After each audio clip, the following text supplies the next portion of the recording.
Welcome back to the Dungeon Master's Block, the place where we come to talk about the Dungeon Master, the most important person in the game, the only person capable of playing God, killing characters, and lowering the egos of all the people at the table. I am one of your hosts, DM Neal, aka Joke Maniac. And I am a DM Ian. Yes. No AKA yet. No, not yet, but one day. One day it will happen. Yes. So, today, what are we going to be talking about? We are going to be, in your words, republicizing. No, Yes. we started this series on world building, on governments. It was my very first episode. We did monarchies, and it's backed by popular demand and put to a vote on the forums. You all decided that today, Neal and I are going to be looking at republics. Definitely. Yeah, got a lot of good response, both on the forums, Twitter, just generally about that episode, which, hey, good job. Way to set your bar really high, Ian. I know, right? Yeah, Mitch was like, what do you want to talk about? I was like, let's talk about governments. Let's talk about, like, the monarchy. Okay. Worked out. But before we do that, we are going to do, as we always do, read an iTunes review. And I have it right here. So the 5-star review comes from Bits Per Second, and they entitled it Super Helpful, One of the Best. And they said, I search high and low all the time for podcasts that provide meaty, thoughtful dungeon mastering advice. This is the one that I go to first. Plenty of meat, not any annoying belching in my ear, which I find really interesting because I feel like that's a thing that they experienced, and I kind of want to go listen to that podcast just to experience it as well. And yeah. And lots of riffing off of each person's ideas to generate lots of ideas that can easily be adapted into my world. 50 to 60 minutes of advice and discussion, and all of it worth listening to. So thank you, Bits Per Second, and hopefully we can keep the meat and not the belching. Yeah, and with that, let's head to the meat. I'm starving. We ain't had nothing but maggoty bread for 3 stinking days. Why can't we have some meats? Looks like meat's back on the menu, boys. So like we said at the outset of this particular episode, we are going to be talking about a form of government that should be familiar to most of you, though the iteration or the form that it takes may not be as familiar. But we're going to be talking about republics. And we've got 3 different types to talk to you about, sort of the 3 main different types that you can incorporate. And we're going to start with the place where it got its beginning, and that is the Imperial Republic. And for those of you who are thinking that sounds super familiar, that's because this is what the Romans did. Yay, Romans. Yay. Those imperialistic guys in legionary uniform. Yay.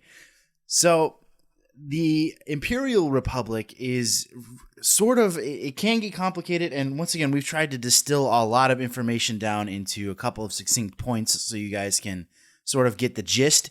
If you want to go more in depth, there are tons of articles out there that I perused through. A lot of them are like college level, like dissections of things and TLDR.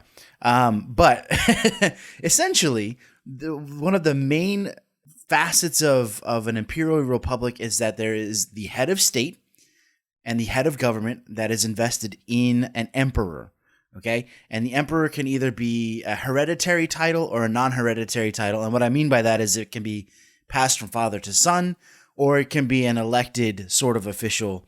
And that happened throughout Rome's history. There were times when it was an elected person. There were times when it was a non-elected person. There were times when it was a war hero who got elected to lead because we like war.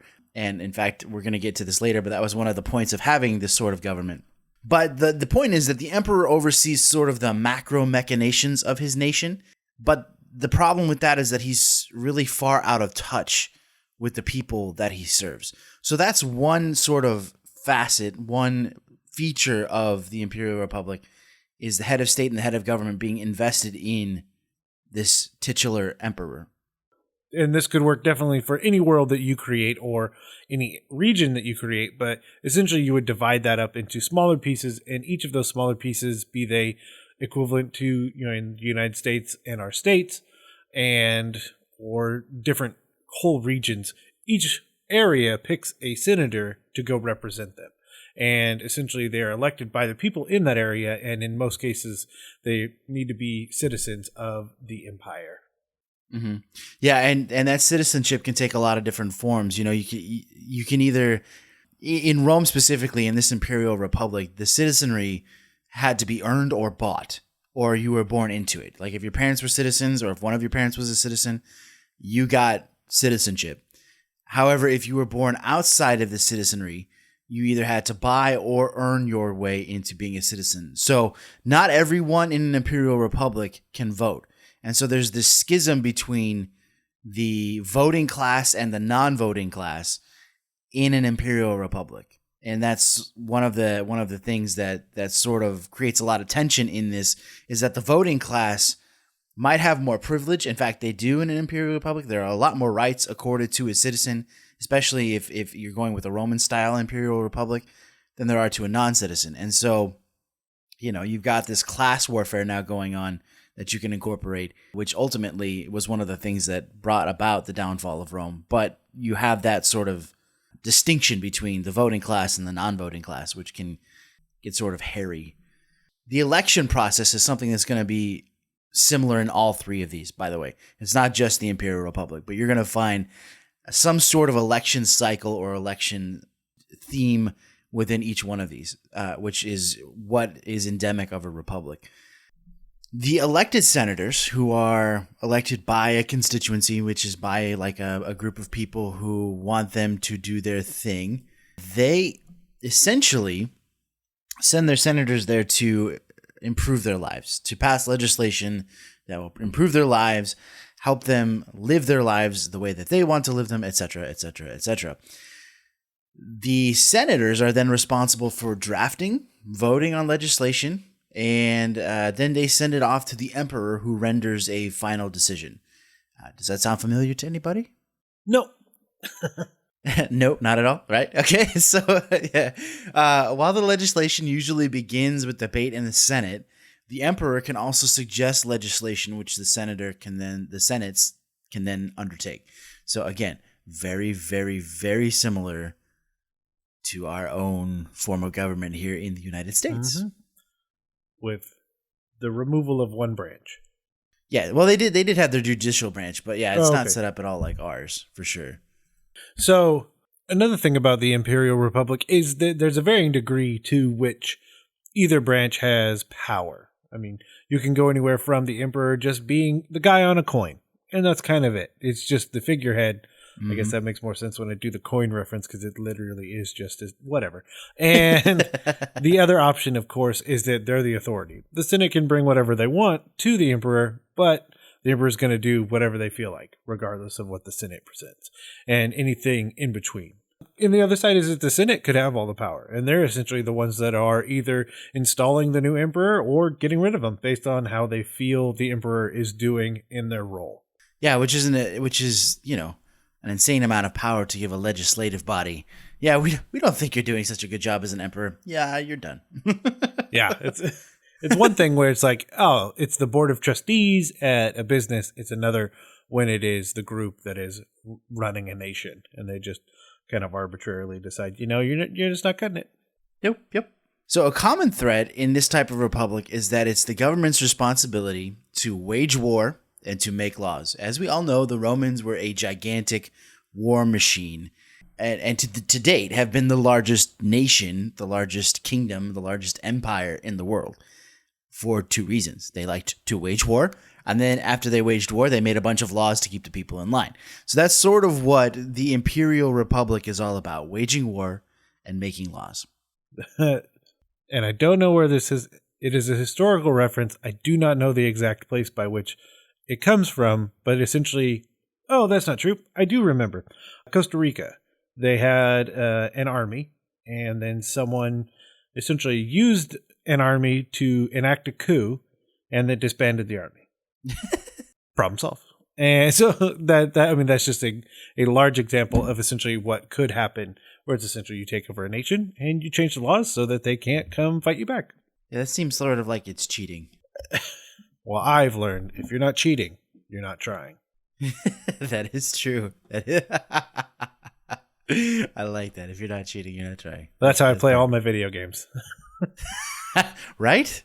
Perfect. You gotta have cheat codes. Gotta have those cheat codes. So, Ian, what is up next on our list of 3 types of republics? Now we have one that should be insanely familiar to everybody, and this is going to sound like Government 101. This is the Democratic Republic. It is what we have in the United States. It is also called a presidential republic in some instances. But this is a form where the government is comprised of elected representation and in some cases also non-elected officials. One of the facets of this government, we had kind of alluded to it before, is the facets of government.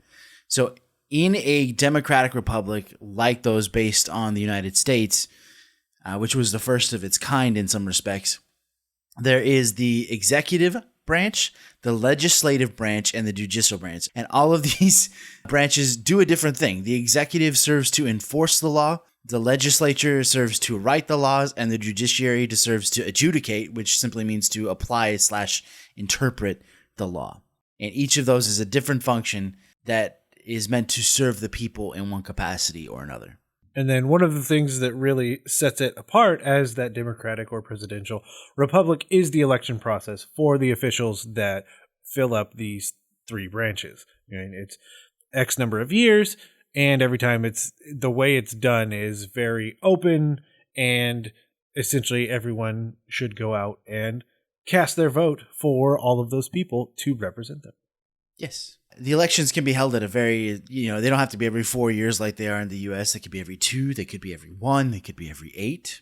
It just depends. But there's usually elections held every once in a while. So that way, if there is somebody who's not representing the people well, as is the case in a campaign of some sort, you have the option to remove them from power if you're those people. The other thing that's unique about the branch system is that to ensure no one branch of government is any more powerful than the others, there's a system of checks and balances where each of the system balances and holds the other accountable for not overstepping the bounds of their authority. For example, the president has the power of appointment, which means he gets to choose the Supreme Court, to fill seats on the Supreme Court. He gets to choose to fill seats on the various courts throughout the land. He can also censure judges and do some other different things that are helping to keep the judiciary intact. The legislative branch can then also keep the executive branch in check through things like impeachment and those sorts of things. And then the judicial branch can keep the legislative branch in check by striking down laws or ruling on laws that might not be constitutional, which we'll get to the Constitution in a second, constitutional or might not be in the best interest of the people. So there's these checks and balances that hopefully keep everybody on the same even footing in the government.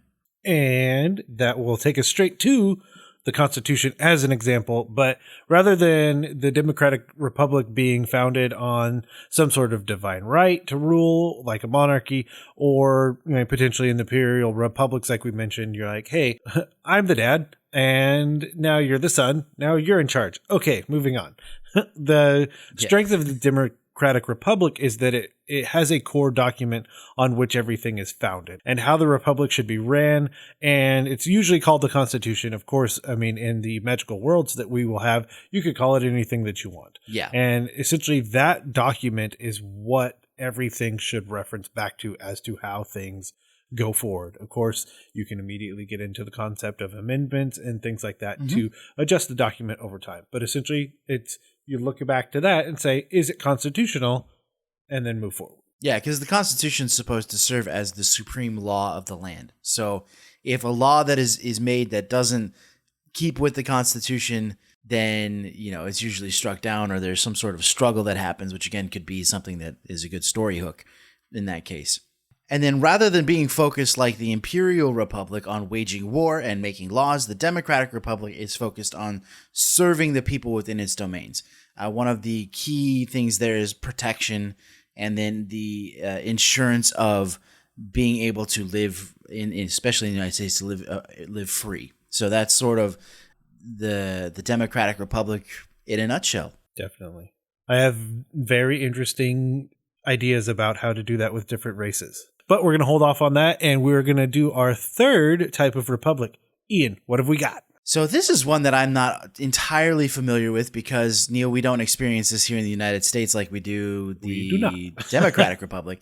However, if I do get anything wrong, our friends in Australia and England and wherever else this sort of republic holds sway, please write in and we'll do a retraction/correction at some point.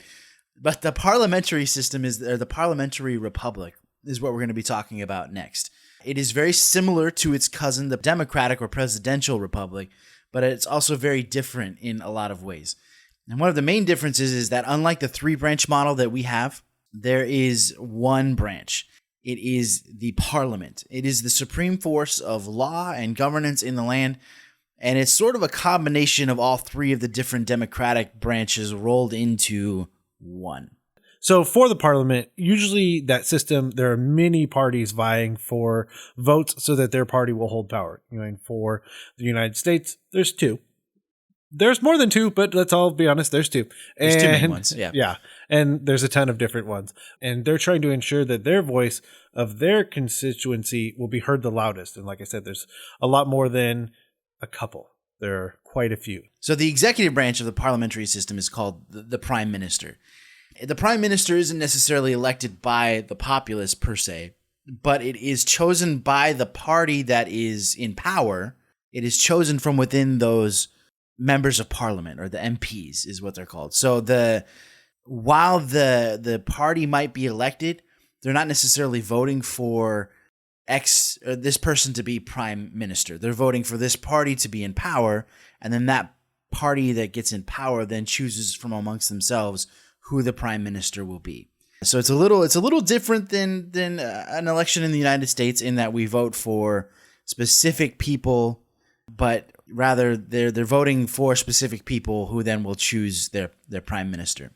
So laws are important, and they're of course different because of how the structure has been presented in a parliamentary republic, where essentially they're drafted, voted on, and sent up a chain through the parliament. However, in some parliamentary systems, it's common to find a noble class, like in England, the Queen of England, so on and so forth. And so the thing about it is that the gentry has its own branch of government called the House of Lords. And while the House of Lords can't stop laws from being passed in Parliament, they can slow them down, and they can also draft their own laws to be sent into Parliament. So very different. I don't want to say very different, but definitely a different structure than what happens here in the United States. Yeah, for sure. And if there is a gentry, this usually means that there's some sort of monarch like Queen Elizabeth who functions as a figurehead, but doesn't really wield any of the powers of head of state or the head of government anymore. But they still, as homage to their royal status, sign each and every single law that goes into existence. So you don't necessarily have to have that in your world as part of it. But this parliamentary republic, if you really want to see what one looks like in action without a monarchy, look at Star Wars. Because this is essentially what the old republic, what the new republic are or were. That's how they worked. Each planet, elected their officials, sent them to the big parliamentary republic, and then they chose their speakers and all of that sort of stuff. And their will, their rule, their laws govern the whole of the republic. So this is essentially, boiled down to very simple means, is what the old and new republic are in Star Wars' parliamentary idea without a monarch. So now we get to the fun part of this. How do we use these forms of government in a story hook? Throw them out. No, I'm just kidding. So I'll kick it off with the thing that I had mentioned with the Democratic Republic and how different races work. I think, with the normal lifespan of a human, here in the United States, 8 years is basically what a president could serve. You can get into the nuance of vice president and the president died, and then you go closer to 12, blah, blah, blah. But essentially 8. And that's, all things considered, that's a decent portion of a human lifespan. Now, If you're thinking about elves and dwarves and things like that, it changes, but then that responsibility is elevated as well. Even if it's the exact same system with the Democratic Republic, but now you're putting someone into office for 100 years. When that election comes around, the things that happen or surrounding it are elevated to the next level, depending on how you've made those other long-lived races in your world. And I think that can be really interesting. Well, yeah, and you mentioned incumbents. Do you have an incumbent who can serve again, or is the incumbent done once their term is up? So you could have some pretty cool things there. Like, for example, one story hook that I could see very easily being played out because it's happened in the real world is there's an outgoing president or an outgoing ruler of some sort, executive branch, however you call that, that refuses to relinquish power when his term is up or her term is up. Mm-hmm. And now you've got a civil war that kicks off, and you could really easily incorporate a civil war aspect or at least a resistance aspect into that. And now when the resistance is done and you're either victorious or not, you've got some other different things that can happen. Like you said, like in Colombia or Costa Rica, where there was this revolt. The military leader used the military to take over the country and then disbanded the military. Yep. So like you could have a ton of story. I mean, if you're desperate for story hooks, if you're looking for story hooks, all you got to do is look toward our own history and you can come up with a ton of ideas. Yeah, the rise and fall of governments has happened a great many times over the span of this world that we are on, and they are easily referenced for doing what you would like in your own world. And definitely, I mean, because if you think about it, like you said, a civil war, like you just involved everyone. And you know, and if we want to look back to, you know, the place that we can look to more easily for reference is our own civil war here in the United States. I mean, the emotional aspect that you can easily tie in brother against brother and, you know, and friends and relatives standing on opposite sides, and what does that mean for your players? And so there's a lot that you could do, and that could even just be from like a more theoretical standpoint too. It's brother against brother because I think that this person should be the next elected official and I think that this person should be, so now we have this conflict, and what does that mean? Right. Yeah. And, you know, you can do that with any sort of thing. Or, you know, you've got the Imperial Republic where slowly but surely, whoever the emperor is or whatever you call it, the king, the imperator, whatever, slowly is leeching power from the Senate. And all of a sudden now it transforms from an Imperial Republic to an empire. How do your players respond? Like, you know, so you've got some of those sorts of things. Or if you're more into like sort of mystery science, you know, not mystery science theater. No, if you're sort of into like more of the mystery or more of like the urban campaign setting, you could have somebody who's trying to buy an election and you've got to figure out, you know, who, why, where, how are they going to do it? Sort of those kind of things. And maybe it's, you know, you've got somebody who's not got good designs on the, or for the country, trying to steal an election from somebody who is going to be very good for the country. So you could have all sorts of intrigue and spycraft, especially if you like sort of those, like I said, those more urban setting, gumshoe sort of campaigns. Yeah, and definitely. And there's the ability to create that and still have it hit all the beats that your players want is there, because if you look at, you know, in Star Wars and the Galactic Republic and all of the people represented in those scenes, like what those people want can be as varied as any idea that you would have for a campaign. You know, and it's almost like you would almost see like all these exclamation points over people's heads, like World of Warcraft, and like, you know, and the ET people that were there, what they want. Well, I mean M&Ms, but they. But they could want something, and then you have this very warlike people of orcs where it's like, okay, yeah, just go take out this other orc tribe and we'll cast our vote the way that you would like us to. And there's so many different things that you could have as adventure hooks if you are essentially the people that are kind of trying to sway the votes in the direction that you think they should go. Right. Yeah. I mean, there are tons that you can do. And here's another idea. Your characters are in charge of protecting a senator who's proposing some much needed yet much despised maybe legislation, and you're charged with protecting him as a bodyguard. Your party is hired as security for this guy, but somehow, whether through your own mistakes as a party or through some machinations of the DM, something happens to this senator, and now you've got to figure out why, who doesn't want this legislation to pass, and make it a whodunit, you know? Definitely. And I really like the idea of the party being essentially the Secret Service. Yeah. I think that would be such a cool just entire campaign. Like that's just what your party is. Well, yeah, and then how do you respond to a leader who maybe you don't necessarily agree with, but you're responsible for taking a bullet for if you need be, so to speak? Mm-hmm. Well, that was actually, I mean, it's funny that you say that, but that would be almost the way that I would want to kick the campaign off, is like, describing them trying to be the guards, and then the person they're guarding is hurt, and then they have to go from there as the Secret Service equivalent. Yeah, sort of do like an Olympus Has Fallen campaign.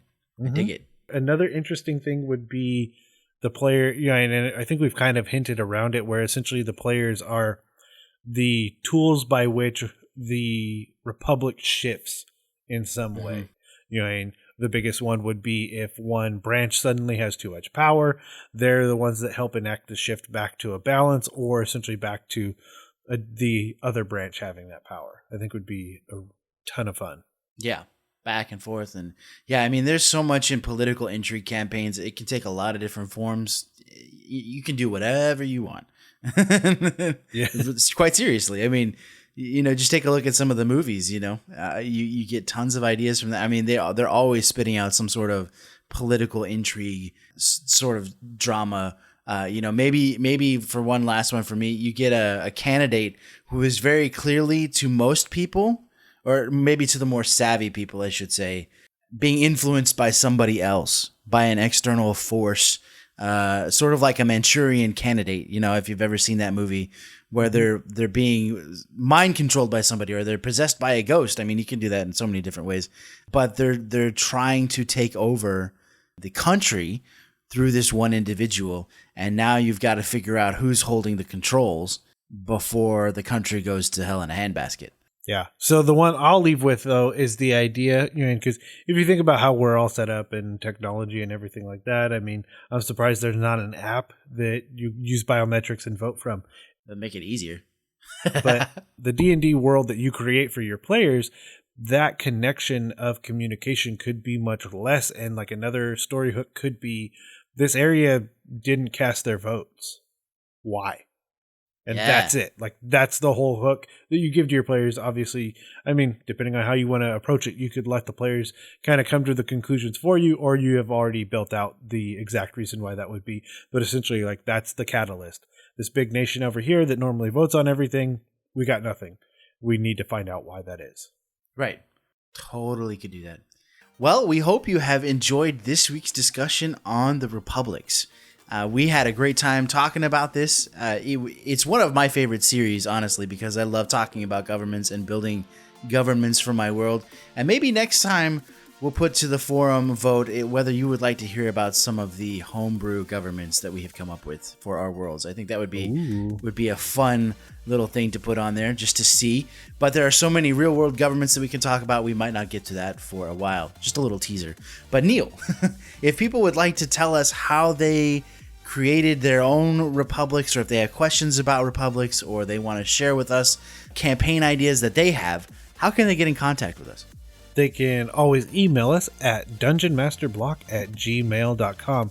And if you guys like this episode and the other episodes we put out, you could go over and show us some love on iTunes and give us a 5-star review. And if you type out a review, we'll read it on air. Yes, we will. You can also look us up on Twitter. Our handle is at DMS_block. That's at DMsBlock. Or you can hit us up on Facebook. Just search the Dungeon Masters Block and we'll pop right up. Both of those places are excellent sources for D&D memes, polls, and other general D&D goodness, as well as updates on when episodes drop and what those episodes contain. Neal, we have a Patreon Dragon shout out for this week. We do, and this week's Patreon shout out goes to Alexandru Batuza. And they're a silver dragon, and they are undoubtedly tearing up our Patreon, going through all of our great bonus content. And of course, they're on the forums where they get to vote on things like whether or not we talk about republics. Yeah. And as always, the Dungeon Masters Block is a proud member of the Block Party Podcast Network, where you can check out other shows like the GM Showcase, Geek Wars, We're So Bad at Adventuring, and more. Well, that's all we have for you on this week's episode of the Dungeon Masters Block, where we talk about the Dungeon Master, the most important person in the game. the only person capable of playing God Killing characters. and lowering the egos of all other people at the table. This is DM Ian saying, we'll see you next week on the Dungeon Masters block. This is DM Neal. Good night and good luck.